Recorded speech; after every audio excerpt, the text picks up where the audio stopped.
I opened my eyes to a sharp pain in my head. I remembered being in an elevator, delivering food, then hearing people shout to call for help. But this wasn't a hospital. I was lying on a hard wooden bed under a straw roof, breathing in dust and mold. A small voice said, "Father, you're awake." A skinny boy, 5 or 6 years old, stood beside me in a patched-up shirt, barefoot, his feet caked in mud. By the door, an even smaller girl squatted, pulling grass roots from the ground and chewing them. She couldn't have been older than 3. My chest hurt just looking at them. I was a father too. My real daughter was 10, living with my ex-wife. I'd been planning to buy her a birthday cake after my last delivery. "What did you just call me?" I asked. My voice came out dry and strange. The boy called me father again. My mind went blank. I was a 40-year-old man who had just died in an elevator. How could I have a son? I snapped at him without meaning to. The boy's eyes filled with tears. "Father, do you not want us anymore?" His crying hit me like a needle. A flood of memories that weren't mine crashed into my head. Drunken rage, a fist raised at a child, a woman walking away in the rain. The pain overwhelmed me, and I blacked out again. When I woke the second time, everything was clear. I had died of a heart attack while delivering food. And now I was alive again, in a place called the Dayu Kingdom, a dynasty that never existed in my old world. Here, the Qin dynasty had lasted over 300 years before Dayu replaced it. The body I was in belonged to another Zhao Hong, 23 years old, a failed scholar who had passed one exam but couldn't get further. The failures broke him. He drank cheap wine every day and took his anger out on his 2 children. The boy was Zhao Qian, called Iron Egg, 6 years old. The little girl was Zhao Gua, called Guogua, only 3.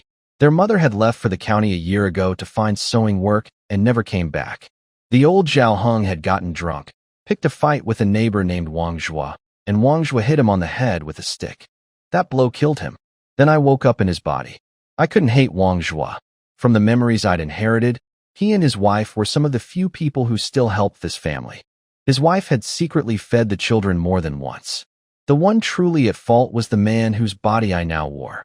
I sat up slowly. The wound still ached, but I could bear it. I looked at my new hands, thin, with faint calluses from holding a writing brush.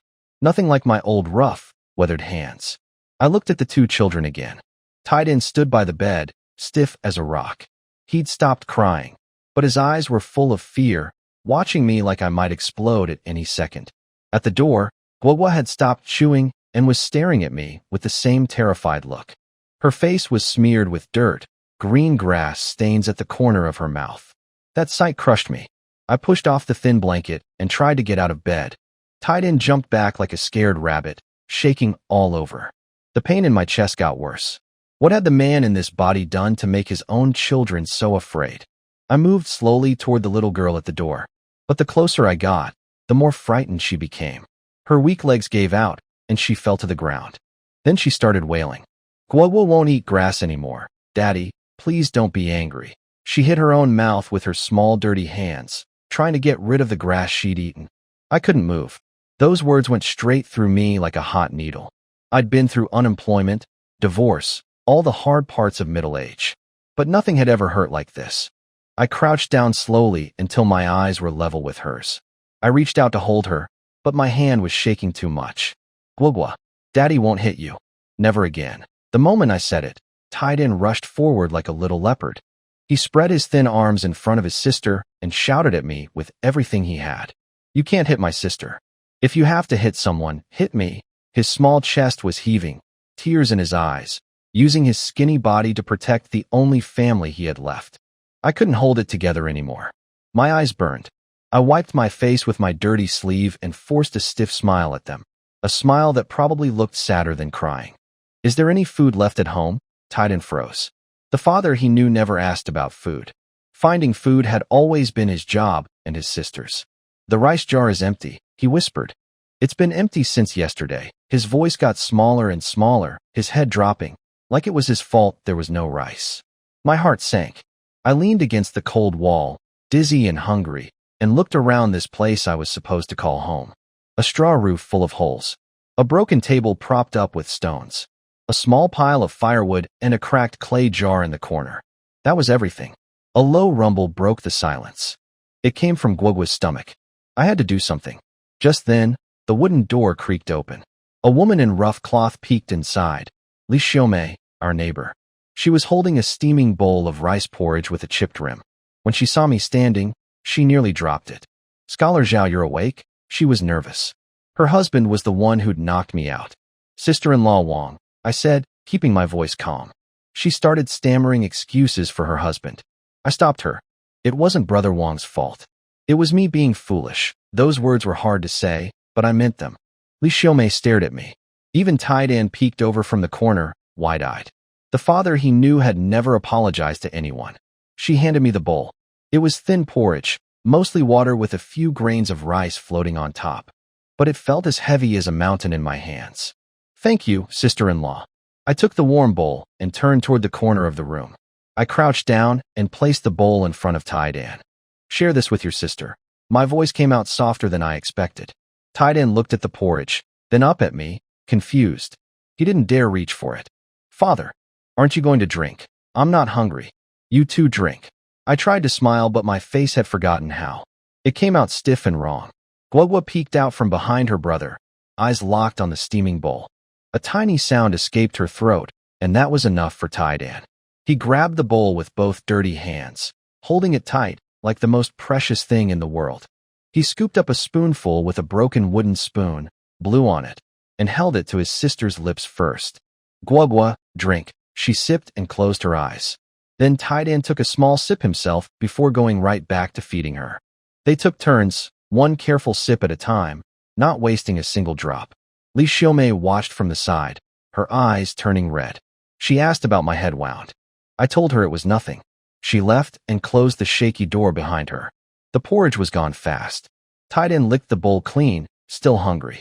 I took the empty bowl and set it on the wobbly table. The children looked a little less pale now, but one bowl of porridge wouldn't last. What about tomorrow? Our home had nothing. No rice, no money, nothing. I had to find a way, not just to keep them alive, but to give them a real life. I owed them that as a father. And somewhere deep inside, I felt I owed it to the daughter I'd left behind in my old world too. My eyes landed on a hoe in the corner, its handle caked with dried mud. I grabbed it. The solid weight felt good in my hand, steady and real. From the memories in my head, I knew there were deep mountains about 5 or 6 miles south of the village. People only went to the edges for firewood and herbs. Deeper in was forbidden. Old stories about mountain spirits and hunters who never came back kept everyone away. I respected that. In my past life, I'd done some wilderness exploring, and I knew how dangerous untamed land could be. But I also knew that for someone who understood nature, a forest like that was full of food. At least along the edges, I was sure I could find something.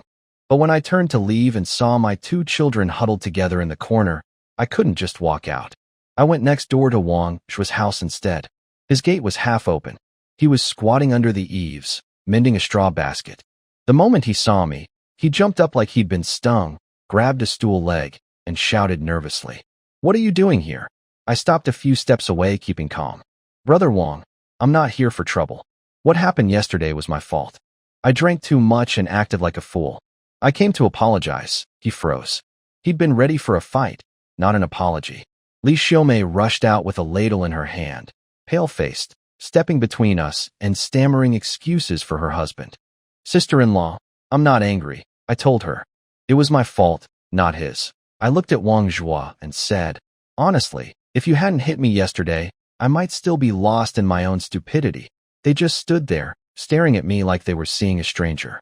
I gave a bitter smile. Then I told them what I needed. "Brother, sister-in-law, I want to go into the mountains to find some food for the children. But I can't leave them home alone. Could you watch them for the afternoon?" I spoke humbly and meant every word. "Whatever I find, I'll remember your kindness." Wang Zhua scratched his head, looking embarrassed. "It's no trouble. But your head, are you sure you're okay?" I told him it was just a small wound. Li Xiaomei promised to bring more rice soup for the kids later. I thanked her and went back to my yard. I grabbed the hoe and slung an old bamboo basket over my back. A small voice stopped me. "Dad, where are you going?" Tai Dan was clutching his sister's sleeve, eyes wide with fear. He was afraid I'd leave and never come back, just like their mother. I crouched down and tried to smile. It felt harder than lifting a mountain. Dad's going to the mountains to find something tasty for you. I reached out to pat his head, but he flinched. My hand froze in the air. I pulled it back with a small, helpless smile. Be good and listen to Aunt Wong. I'll be back soon. I headed south toward the mountains. The early summer sun was warm, but couldn't touch the cold feeling inside me. This body was weak from years of drinking and neglect, but it was young.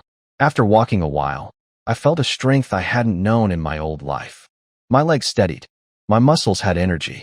The village disappeared behind me. Ahead were open fields, and a mountain range stretched across the horizon like sleeping giants. Before I even reached the foot of the mountains, I spotted a thick bamboo grove to my left. The leaves rustled in the breeze, and I realized this was the season bamboo shoots grew fastest. I went straight in. The air was damp and smelled of earth. After just a few steps, I found small mounds of dirt near an old bamboo cluster. I dug carefully with my hoe, and a tender yellow tip appeared, a young bamboo shoot, plump and heavy. I kept going. I dug up 4 or 5 shoots, each as thick as my arm, enough to feed the children for days. But vegetables alone wouldn't be enough. The kids needed protein to grow. Then something caught my eye. One bamboo stalk looked different, yellowing leaves, drooping weakly. At its base was a small pile of pale yellow powder. My heart beat faster. I knew what that was. Bamboo weevil droppings. That meant larvae inside, pure protein. I pressed my ear against the stalk and held my breath. A faint rustling sound, like tiny jaws chewing, came from within. I smiled for the first time since arriving in this world. Bamboo worms. In my old life, fried bamboo worms were a rare treat. Crispy, fragrant, packed with nutrition. People called them the ginseng of the bamboo forest. For 2 starving children, this was a gift from heaven. I cracked the bamboo open with my hoe. Inside, plump white worms wriggled around. Milky white, smooth, about the length of a little finger.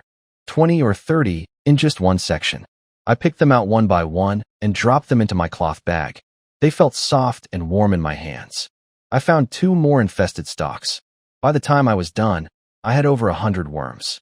I looked at my basket full of bamboo shoots and my bag full of wriggling worms and felt a deep satisfaction I'd never known before. It was more real than any big contract I'd signed in my past life. This was only the beginning. But with this first gift from the mountain, we had hope. The sky was still bright, but I didn't push deeper into the forest.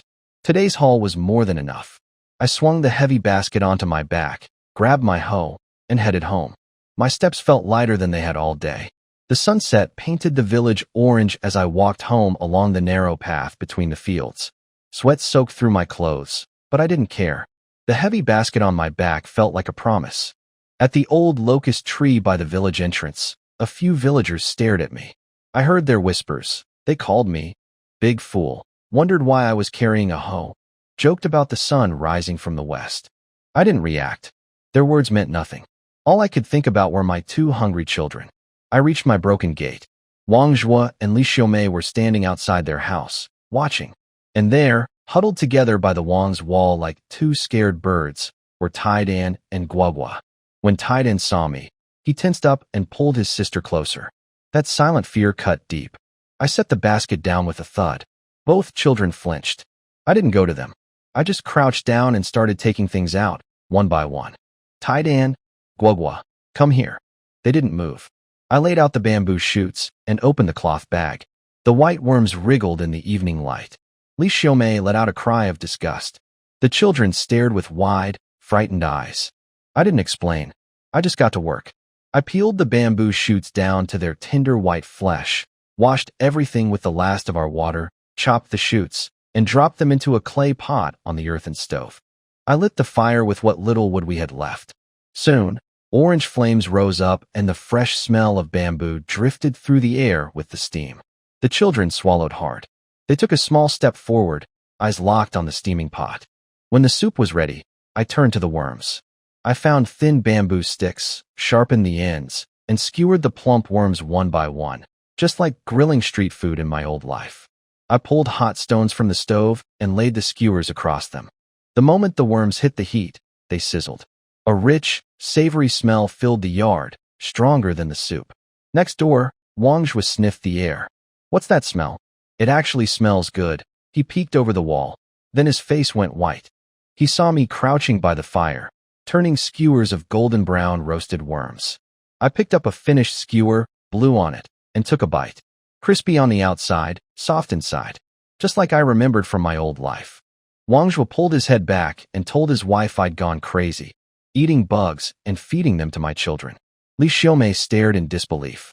To them, eating insects was something only the most desperate people did in the worst famines. They couldn't understand why an educated man would do such a thing. But I didn't care what they thought. I knew exactly what I was doing.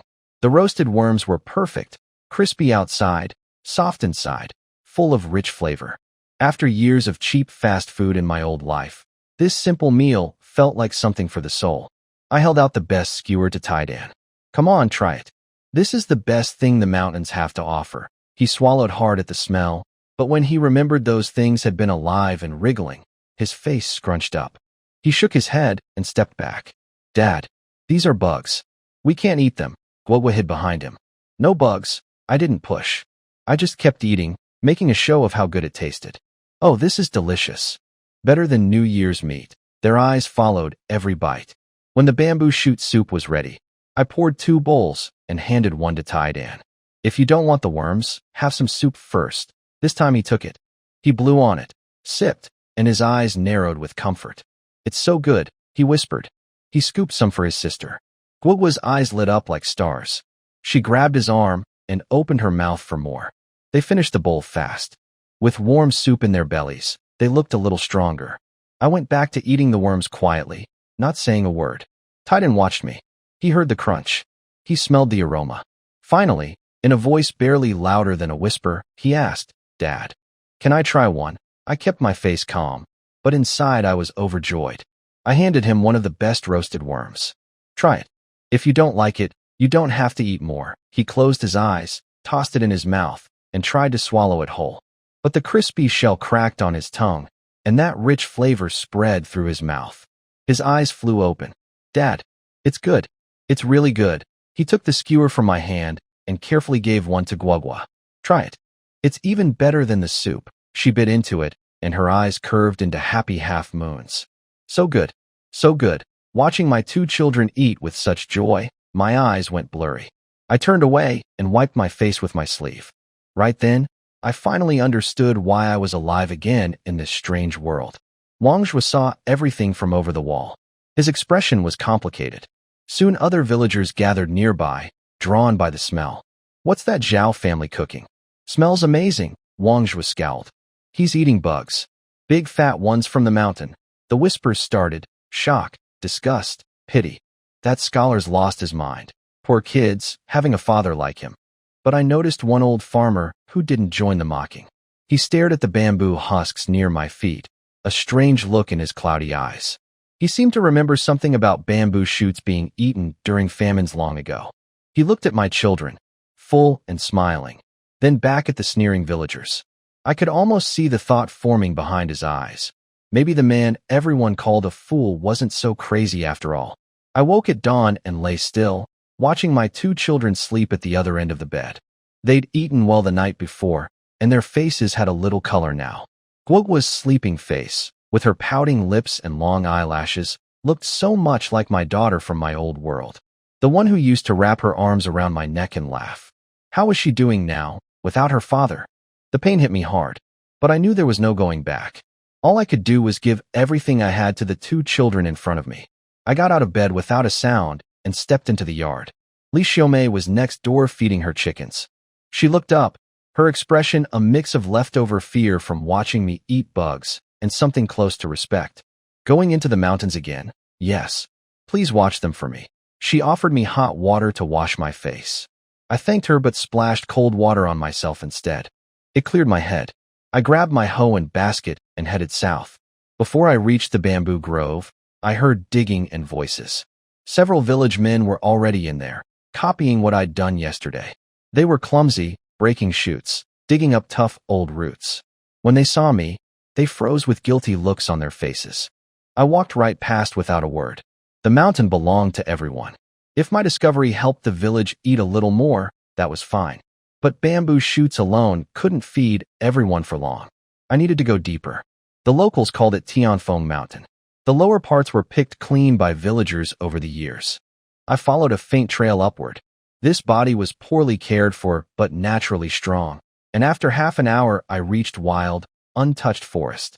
Tall trees blocked the sun. The air smelled of damp earth and rotting leaves. The resources here were much richer. On a fallen log, I found a big patch of fresh wood ear mushrooms, dark brown, thick, and springy. I picked them all. Further on, under a pine grove, I found bright-colored boletes with sturdy stems. Excellent finds. Then I spotted tracks on the ground, plum-shaped rabbit prints, overturned soil with coarse hair from wild boars, even some larger hoof prints I didn't recognize. I decided to set traps. I had no rope, but I found flexible vines and twisted them until they were strong. Beside a rabbit path, I bent a springy young tree into a bough shape, rigged a trigger with a sharpened stick, and made a vine loop. If a rabbit slipped its head through and touched the trigger, the tree would snap upright and lift the animal off the ground. I set 3 of these, disguising each one with weeds and leaves. Next, I needed a proper weapon. A bow would be far more useful in these mountains than my heavy hoe. From the old memories in my head, I knew the Dayu dynasty controlled military weapons strictly, but homemade hunting bows were generally ignored by the authorities. By a small stream, I found a mulberry tree as thick as a bowl, perfect bow wood. I raised my hoe and started chopping. Wood chips flew with every swing. Sweat stung my eyes, but the strength of this young body amazed me. The tree cracked and fell. I cut a straight section about 5 feet long. Dense, fine-grained wood. Ideal. I swung the log onto my shoulder, adjusted the half-full basket on my back, and started heading down. Then I heard rough voices from deeper in the forest. This place doesn't even have a feather. Don't worry, Brother Lai. Let's go farther. There must be something good ahead. Something good? My legs are about to give out, I frowned. That voice sounded familiar. I stopped behind a large tree and watched as 3 figures came stumbling through the forest. The one in front was Zhao Laifu, a distant cousin of mine in this life. Tall, thin, with sharp cheekbones and narrow, cunning eyes. He'd been lazy and mean since childhood, always bullying the old Zhaohong. The 2 behind him were village troublemakers who followed him around like dogs. All 3 carried machetes and hoes, but their clean clothes told me they hadn't done any real work. When Laifu spotted me, contempt spread across his face. Well, look who it is, our family's great scholar. Tired of your fancy books, so now you're digging in the dirt like us common folk. His followers laughed along on cue. The old Zhaohong would have turned red and stammered back some useless response. But I just looked at them calmly. I had a heavy log on my shoulder and a full basket on my back. I was covered in dirt and sweat, but I felt steady. My silence irritated Laifu. Then his eyes landed on my basket. The thick wood ear mushrooms, the plump boletes. Things he'd searched for all morning and couldn't find.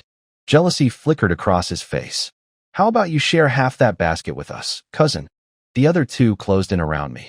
Yeah, everyone should get a share. I lowered the mulberry log from my shoulder. It hit the ground with a heavy thud that shook the earth under their feet. Why should I share what's mine with you? Laifu's face darkened. He tried to hurt me with words, brought up my missing wife, said she'd run off with another man, called me useless.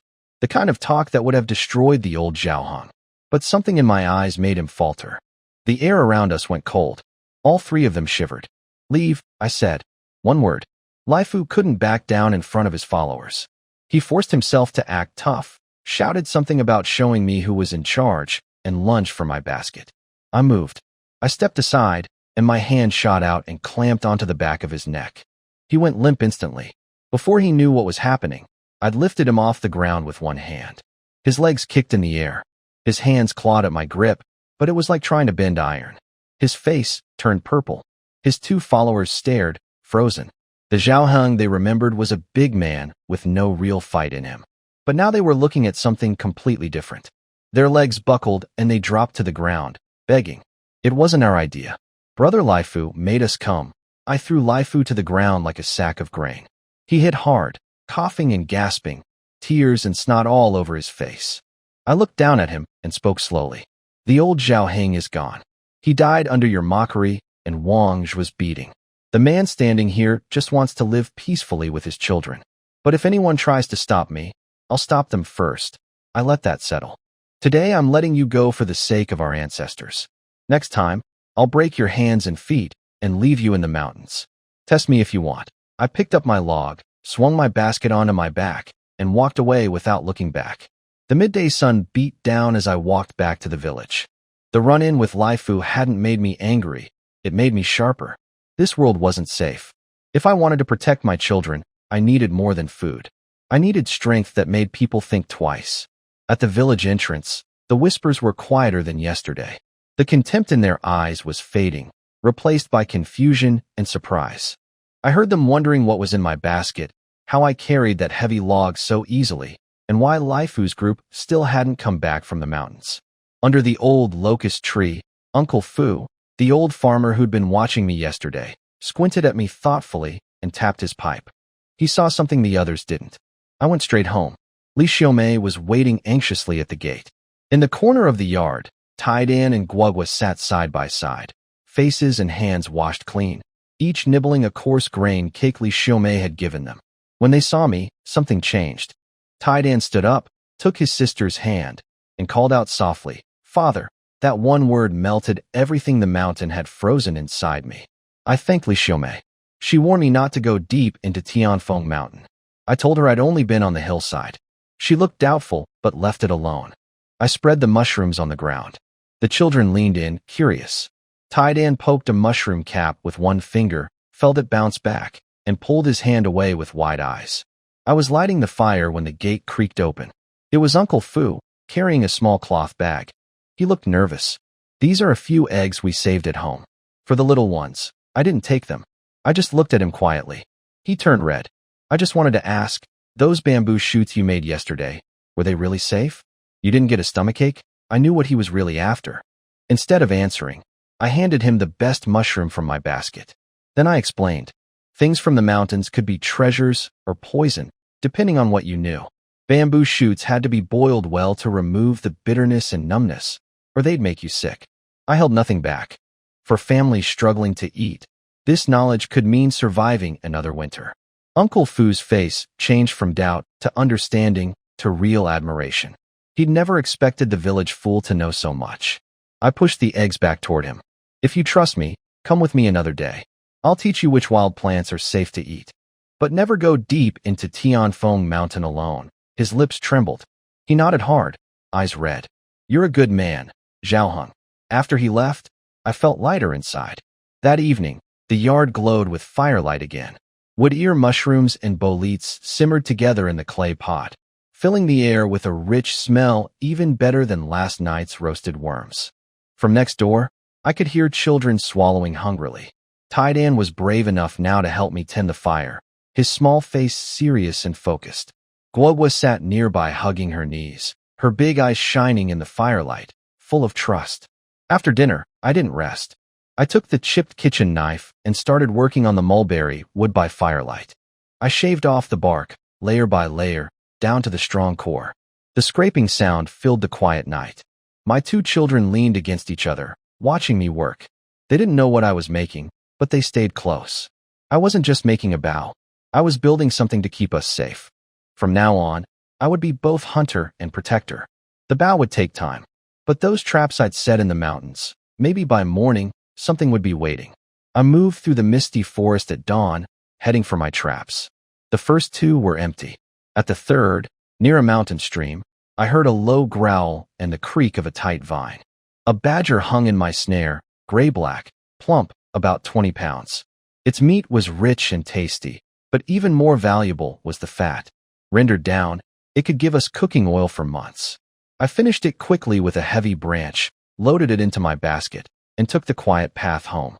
The children were already awake in the yard. Li Xiaomei had left them 2 warm grain cakes. Taidan and Guogua were crouched in the corner playing with pebbles and sticks, heads close together, faces glowing with a simple happiness I hadn't seen before. "Father," Taidan called shyly when he noticed me. Guogua smiled, her eyes curving into crescents. I set the basket down and told them to eat their cakes. Then I brought out the kitchen knife and a cracked basin and began working on the badger. "Father, is that a big rat?" Guogua asked. I laughed, my first real laugh in this world. "It's a badger. Its meat tastes better than pork. I skinned it, cleaned the organs, and cut away the fat. Every piece was saved. The fat went into the hot clay pot first. The sizzle filled the yard, and a rich, powerful smell rose into the air, unlike anything the village had ever smelled from our little house. Taidan and Guogwa forgot their grain cakes, eyes locked on the pot. The aroma drifted over the walls. Soon I heard voices outside. Whose house is that? Who's making oil? Children wandered toward our gate. Neighbors gathered, whispering, pointing, envious. I ignored them. I skimmed out the golden crispy bits and spooned the clear oil into a clay jar. Half a jar, enough to last us a long time. I gave the children each a piece of the crispy fat. Taidan bit into his, and his eyes went wide with pure joy. Guogwa squinted happily like a kitten with a fish. Then the gate banged open. It wasn't a curious neighbor. It was Zhang, the blacksmith's wife. A heavy woman with sharp eyes and a sharper tongue. She marched in with a group of gossiping women behind her. Made a big fortune, have you? She said, her voice cutting. Hiding at home eating meat while the rest of us starve? She accused me of stealing, maybe practicing dark magic. When that didn't work, she changed tactics, put on a pitiful face and talked about how the whole village was suffering. She said a learned man should share with everyone. The crowd picked it up. Share some with us. You shouldn't keep it all. My children pressed against my legs, faces white with fear. I put my hand on Tiedan's head. Then I spoke. When my children were so hungry they chewed bark, who gave them a single grain of rice?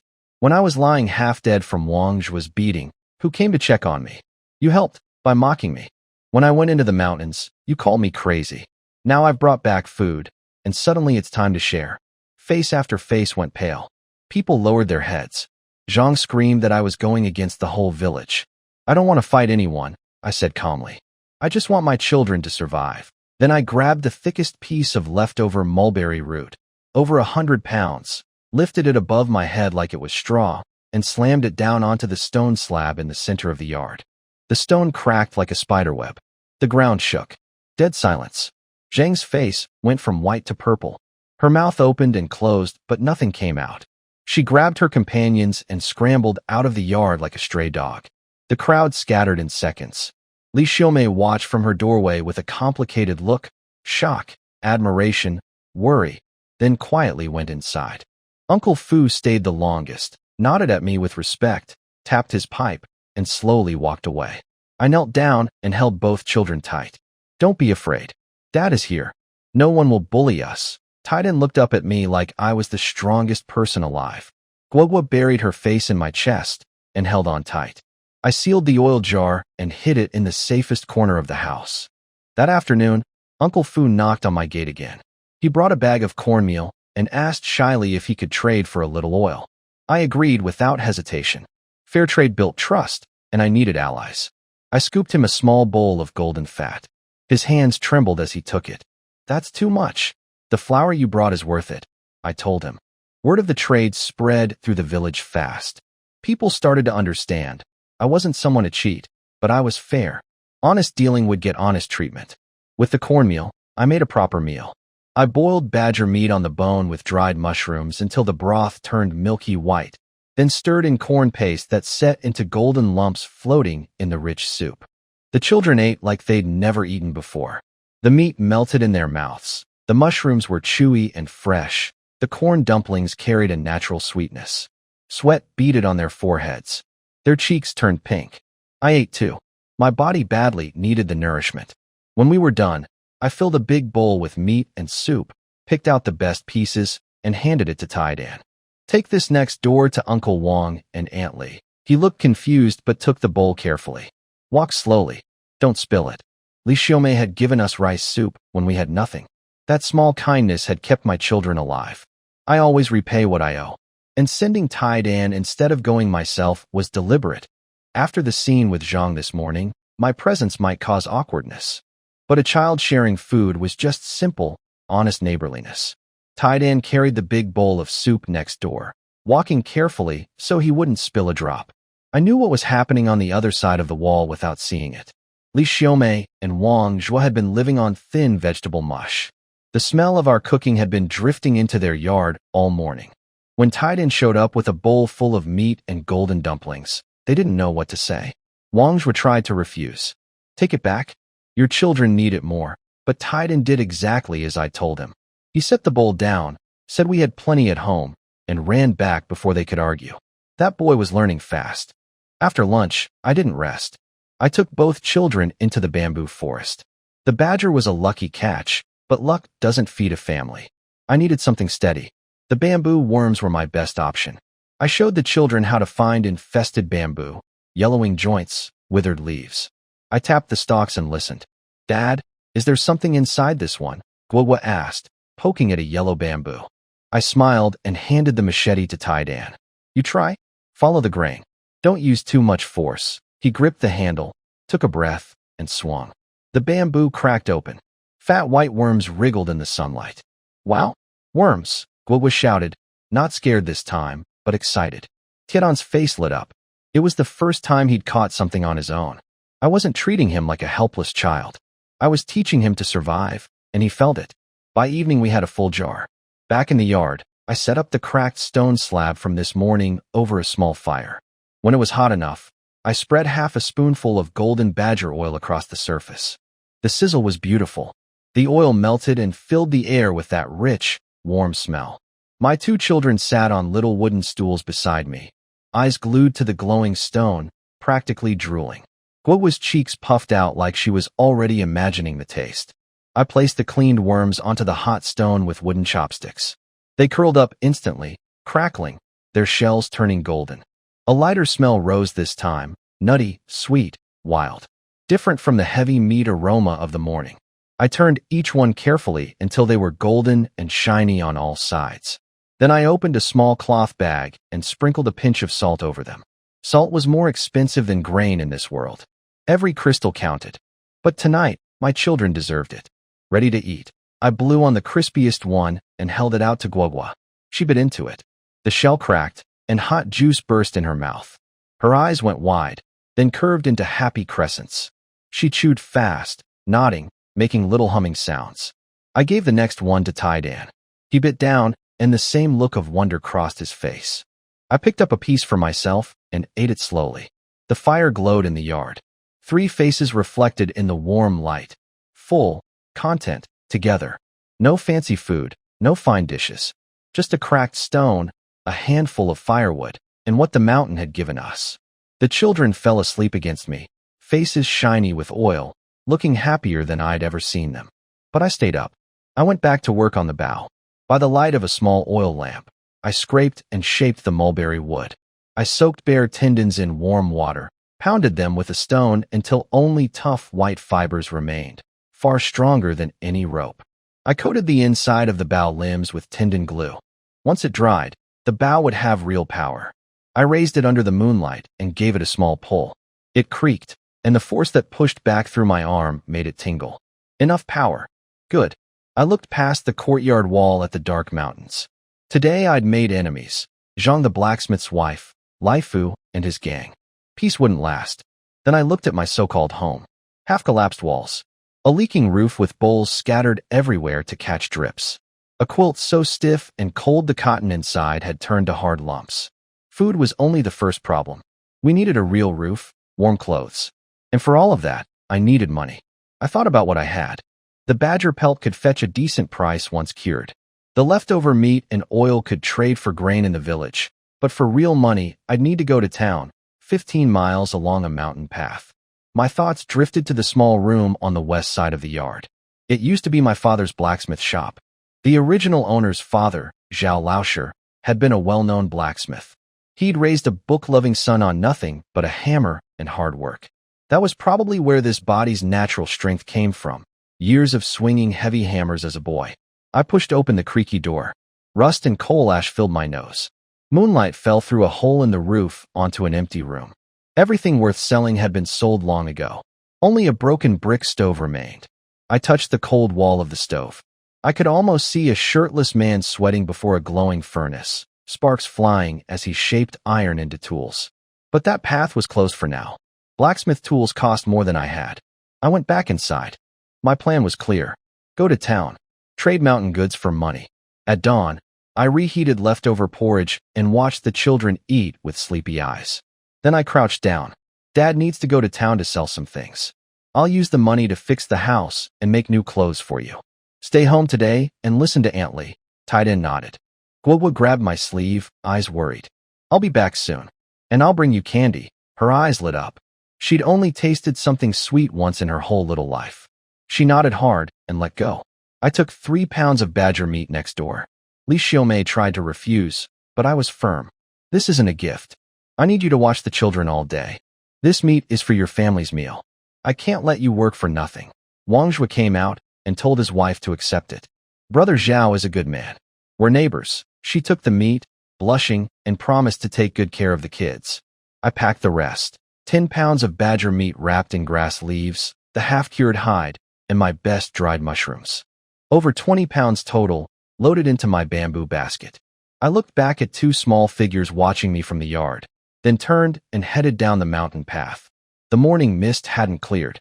The load on my back wasn't just mountain goods. It was a fragile home and a future that needed building.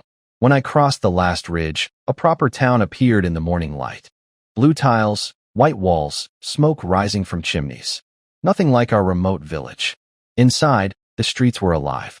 Cobblestones under my feet, crowds everywhere, shops on both sides, steam from bun stalls, bright fabrics, the clang of blacksmith hammers. People stared at the tall man with the bamboo basket, but I kept my eyes forward and headed straight for the East Market.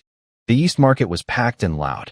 I found the area where people traded meat and mountain goods, picked a quiet corner, and laid out my things: dried mushrooms, badger meat wrapped in grass leaves, and the oily badger hide. People gathered fast. An old man felt the fur and nodded approvingly. Others commented on how fresh the meat looked. But nobody wanted to pay a fair price. The best offer was 30 coins per pound for the meat and 200 for the whole hide. Insulting. I didn't rush. Good things find the right buyer eventually. Then 3 men pushed through the crowd. The leader had a pockmarked face, sharp little eyes, and the swagger of someone used to getting his way. New here, he sneered. This East Market is under my protection. Selling here means paying a fee. 30% of everything you make. The vendors around us went quiet and backed away. This man, they called him Mai Yi, was clearly the local bully. What if I don't pay? I asked. His smile vanished. Then you don't sell anything today? And you don't walk out of here easily. His 2 helpers stepped in on either side, hands on short sticks. I stood up slowly. I was taller than all 3 of them. My shadow fell over them like a wall. The pockmarked man had to tilt his head back to look at my face. Move aside, I said. He cursed and ordered his men to teach me a lesson. The bravest one swung his stick at my shoulder. I didn't dodge. I caught his wrist. A sharp crack. His wrist bent the wrong way. The stick clattered to the ground. He choked on his own scream and nearly fainted. The whole market went silent. The pockmarked man stared, frozen. All his toughness drained out of him in a second. Now, do I let you go? I asked quietly. His legs gave out. He dropped to his knees and started kowtowing, tears in his voice. Please spare me. I was wrong. I won't dare again. The other one hit the ground too, begging. I looked at them for a long moment, then said one word. Go. They scrambled away, dragging their injured friend, and disappeared into the crowd. The silence broke into whispers. Every eye on me had changed. Curiosity and contempt replaced by something closer to fear. I didn't notice the man watching from the second floor of a restaurant across the street. A middle-aged man in fine robes, sipping tea by the window, studying me with sharp eyes. He turned to his assistant and said something I wouldn't hear until later. Go invite that man up. Tell him the shopkeeper of Fumanlu wants to buy everything he has. The assistant from Fumanlu bowed and invited me upstairs. The vendors nearby watched with envy. Fumanlu was the finest restaurant in Qingyang town, and having its shopkeeper send for me personally meant something. I knew what was happening. My fight with the thugs wasn't just self-defense, it was a display. I wasn't just selling wild game. I was selling the skill to get it. I packed my things and followed the assistant to a refined room on the second floor. The shopkeeper, a man named Qian, was brewing tea himself. He had a scholarly air about him, not the greedy look I'd expected. Your skills are impressive, he said with a smile. I set my basket down. Are you buying? He was. After his chef inspected the meat and hide, he offered 50 coins per pound for the meat and 500 for the skin. The mushrooms brought the total to 1,200 coins, more than 20% above market price. I knew the extra wasn't just for the goods. It was an investment in me. Smart man. All right, I said. He handed over a heavy bag of coins and told me to come back anytime with more game. I thanked him and left. My first stop was the general store. I bought 10 pounds of salt, 8 coins per pound. The boss nearly fell over when I said 10 pounds. Salt was life. With enough salt, I could preserve meat, season food, and keep my strength up. Then I remembered Guogua's eyes. Do you have sugar? Rock honey, 350 coins per pound. I bought one. It was a dark, hard block that looked like charcoal, nothing like the sugar I knew. But it was the sweetest thing money could buy in this world. At the fabric shop, they had no ready-made clothes in my size. I was too tall, but I bought 2 sets of children's clothes, a fine linen shirt for Tai Dan and a pink dress for Guogua. Soft, comfortable fabric. I stopped at a blacksmith shop. A full set of tools cost more than I could afford, but I picked up a used short sword for a few dozen coins. Heavy blade, few chips, much better than the dull knife at home. 20 pounds of millet from the grain shop. 4 big meat buns from a roadside stall. I ate 2 and saved 2 for the children. Nearly half my money was gone. I touched what remained and smiled. It was the happiest I'd felt since arriving in this world. The walk home felt shorter. When I saw smoke rising from my yard, warmth spread through my chest. At the gate, 2 small figures stood on tiptoe, searching the path for me. Titan spotted me first and shouted. Guogua came running, stumbling. I caught her in my arms. She buried her face in my neck. Daddy. Guogua misses Daddy. After thanking Li Xiaomei, I closed the gate and began pulling things from my basket like a magician. First, the rock honey. Titan thought it was a black stone. I pried off a small piece and held it out to Guogua. She licked it, and her eyes exploded with light. Sweet. Daddy. So sweet. Then the meat buns. The children had never seen such food. Tidan held his bun and breathed in the smell before taking a careful bite. He froze, unable to believe something could taste that good. Guogua bit into hers and squinted happily, chewing like a little hamster. I watched them and felt tender and sad at the same time. In my old life, I used to wolf down buns like these without tasting them. For these children, this was a moment they'd remember forever. Then the new clothes. A linen shirt for Tai Dan, a pink dress for Guogua. She reached for the dress with oily fingers. Finish your bun first. Wipe your hands. Then put it on. That night, the house was warmer than it had ever been. New clothes, full bellies, little pieces of rock candy clutched in sticky hands. They fell asleep smiling. After they were out, I studied the remaining rock honey by lamplight. Dark, rough blocks with visible impurities and a sour smell. This was the sugar of this era, crude, unrefined sugarcane product. But to me, it was a gold mine. In my past life, I'd studied old sugar-making techniques. Purifying this dark honey into white sugar wasn't complicated. The hard part was that nobody here knew how. If I could do it, the value would multiply tenfold. But I couldn't just reveal the knowledge. Creating white sugar from nothing would attract dangerous attention. I needed a cover story. Then it hit me. Bee honey. People here knew that honey solidified into a white paste over time. If I claimed I'd found a special wild bee whose honey could be boiled and dried into pure white bee sugar, nobody could disprove it. They'd never find the bees. I could control the quality, start with slightly yellow sugar, improve gradually, keep it believable. The plan felt solid. I stored the honey carefully and decided to wait for the right moment. I pushed open the door and stepped into the moonlit yard. The night was peaceful. Dogs barked in the distance. I breathed deep and felt, for the first time, something like real hope. Then the peace shattered. Damn wild boar. A scream tore through the night from the east side of the village. A copper bell rang frantically. More shouts followed. Mountain boar is coming down. Our fields are ruined. Village chief. Do something. The whole village erupted, shouting, dogs barking, women crying. My heart sank. For families that lived off their crops, a wild boar destroying the fields could mean starvation for everyone. I went back inside. The children were awake, rubbing their eyes, frightened. I spoke softly. Don't be afraid.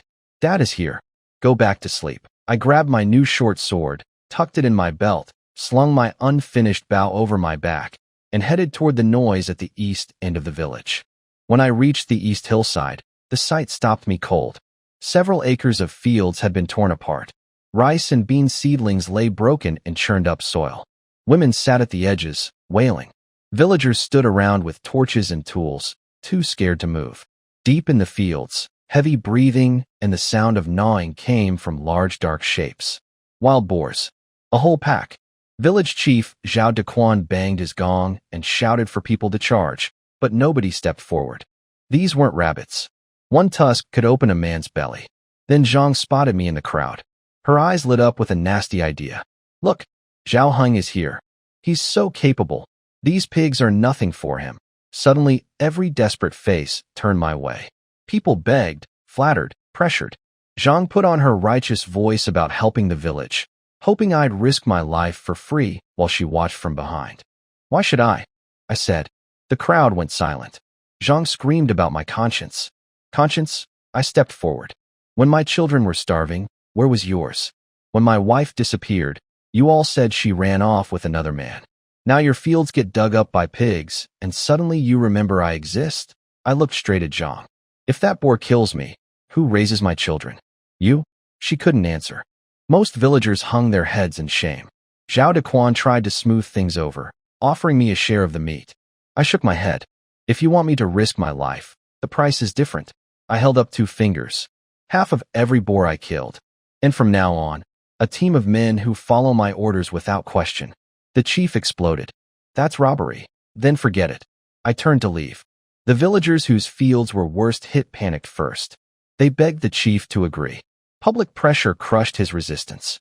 Fine, he spat. We accept. I turned back without expression and took command. I split everyone into groups. Torchbearers formed a wide circle from 3 sides, east, south, west, keeping 5 steps apart, shouting and banging metal. Their job was noise, not fighting. Men with long tools stayed behind the torches, hitting the ground to attract the boar's attention outward. Then I picked 7 or 8 young men who looked steady enough. I drew a quick map in the dirt, showing them a natural dead end, a dirt mound, and a small grove deep in the field. We sneak around from the north, get behind them, and drive them into that corner. You scare them forward. I do the killing. Nobody plays hero. They nodded, pale but willing. I took my bow off my back, knocked a sharp arrow, and led the small group silently through the shadows to the far side of the field. The torches blazed. The shouting started. The boars grew nervous, pacing and growling. The big one, the leader, with tusks that gleamed in the firelight, watched the circle of flame, trying to find the threat. From behind a ridge, I drew my bow and aimed at one target only. The leader's neck, where the fur was thinnest. I released. The arrow punched into the boar's neck with a sharp pop. The beast screamed, a sound that shook the whole hillside. Blood poured from the wound. It didn't fall. Instead, its red eyes locked onto my direction. Now, charge. I leaped out first, short knife flashing. Behind me, the young men found their courage. Let's fight with Brother Zhao. They charged, yelling, waving tools, pushing the smaller boars into panic. Surrounded by fire on 3 sides and men behind them, the small ones ran in circles like headless flies. The leader ignored everything and came straight at me. Hundreds of pounds of muscle and fury, hooves tearing trenches in the mud. I ran toward it. At the last second, I pushed off the ground and twisted sideways. The boar's tusks cut through the air where I'd been. Its momentum carried it past me, hooves skidding in the mud. That was my opening. I spun, put everything into my arm, and drove the knife into its hind leg joint. The crack of bones silenced the entire hillside. The boar screamed and collapsed, its massive body crashing into the mud. Before it could rise, I stomped its head down into the earth, found the arrow wound in its neck, and drove the knife deep. One hard twist. The beast shuddered, kicked twice, and went still. Dead silence. Every person on that hillside stared at me, standing on the fallen boar king, covered in blood and mud, knife dripping. The smaller boars saw their leader fall and broke. They squealed and fled toward the north. Fight! Block them! I shouted. That snapped everyone awake. Fear turned to hunger for pork. The villagers surged forward, howling, and cornered 2 more boars. Sticks and spears finished them off. When it was over, 3 dead boars lay in the field. The villagers looked at me like I was something not quite human. At the threshing yard, under torchlight, the whole village gathered. I watched as Zhao Dequan directed the butchering, his eyes flicking toward the best cuts, trying to sneak them into his own pile. "Wait," I said. Everyone froze.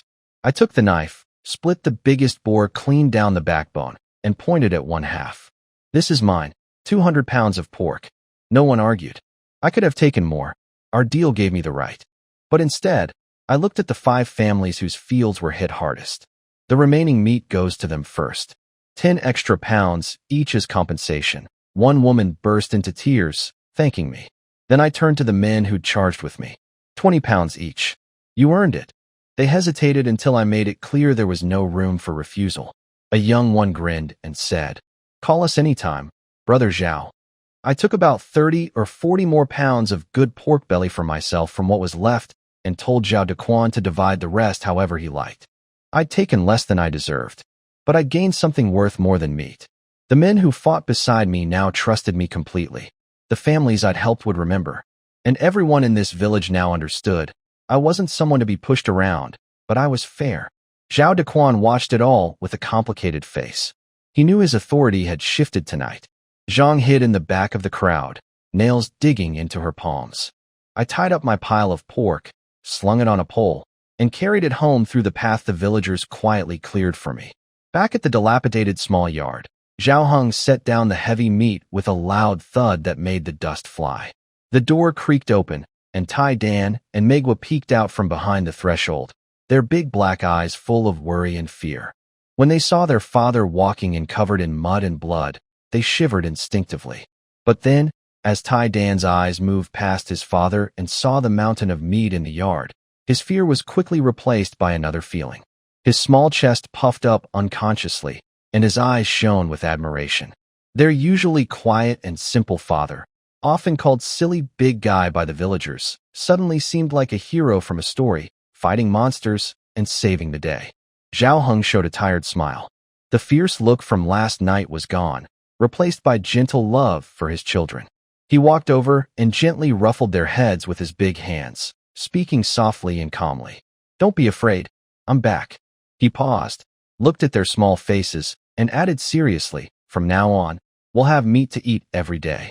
This simple promise felt as heavy as a mountain. He was exhausted, his mind tense all night. Now that he was relaxing, all he wanted was to sleep. But just as he took a step toward the wooden bed inside, his steps suddenly stopped. A cold shiver ran down his spine, instantly dispelling all his drowsiness. In his past life as a wilderness survival expert, he knew animal habits very well. Wild boars are very territorial. Unless food is extremely scarce in winter or their nests are destroyed, they would not attack human villages in such large, panicked groups. Last night's wild boars seemed more like they were fleeing rather than searching for food. What could scare a boar king weighing hundreds of pounds and its entire group into fleeing from the deep mountains and forests? A tiger? A bear? Or a more ferocious pack of wolves? Zhao Heng's brow furrowed tightly. No matter what it was, for Zhao Village, it would mean a disaster far worse than a pig invasion. A fierce tiger coming down the mountain isn't something that can be solved just by having more people. He is confident in his ability to protect himself. But what about the village and his 2 young children? He cannot just stand by and watch. A safe environment is very important for him and the children. Moreover, this potential threat made him realize that he must not enter the mountains easily in the near future. The lush green mountain that nurtures the villagers now seemed like a giant beast that could attack at any moment. He must inform the villagers immediately so they can prepare. Although he disliked Zhao Dequan and Mrs. Zhang's attitudes, at this moment, personal grudges are insignificant compared to the safety of the entire village. Thinking of this, Zhao Heng no longer hesitated. He turned and strode out of the yard toward the Zhao family's house. In the early morning, smoke rose from every household's chimney in Zhao village. The chaos of last night felt like a dream, but the lingering smell of blood in the air reminded everyone that it was no illusion. Zhao Heng's appearance immediately caught the attention of the early risers. They looked at his tall figure, and their usual disdain and mockery were replaced by awe and a hint of flattery. Zhao Tongsheng, good morning. Brother Zhao Heng, where are you headed? Zhao Heng only nodded slightly in response, but he kept walking without stopping. He reached the door of Zhao Dequan's house, which was tightly shut. He didn't knock, but stood quietly. He knew that inside, they had already noticed his arrival. Sure enough, after a moment, the door creaked open a crack. Mrs. Zhang's harsh face peeked out. When she saw that the person outside was the formidable Zhao Hong, her face instantly turned pale, and her eyes filled with resentment and fear. She instinctively wanted to close the door. "Let him in," came Zhao Dequan's hoarse and tired voice from inside. Mrs. Zhang hesitated, biting her lip, but finally fully opened the door, turned sideways to let Zhao Heng in, and muttered ambiguously, "Early in the morning, such bad luck." Zhao Heng ignored her and walked straight into the main room. Zhao Dequan was sitting by the table. A sleepless night made him look 10 years older, with deep-set eyes full of bloodshot veins. He looked at Zhao Heng entering, his expression complicated, part anger over losing power, part frustration at having to rely on the other. "What are you here for?" Zhao Dequan's voice was dry. Zhao Heng paid no attention to his attitude and spoke plainly. "Last night's wild boar wasn't coming down the mountain for food. It was fleeing." "What?" Zhao Dequan suddenly looked up. "I'll say it again." Zhao Heng's tone was cold and serious. "A stronger beast drove them out of the mountain. That thing might be nearby in the woods now." Zhao Dequan's face turned ghostly pale. Though he wasn't a hunter, he understood this. Last night, he wondered why there were so many wild boars. Now he knew. Mrs. Zhang, who was nearby, also heard this. She raised her voice and interrupted.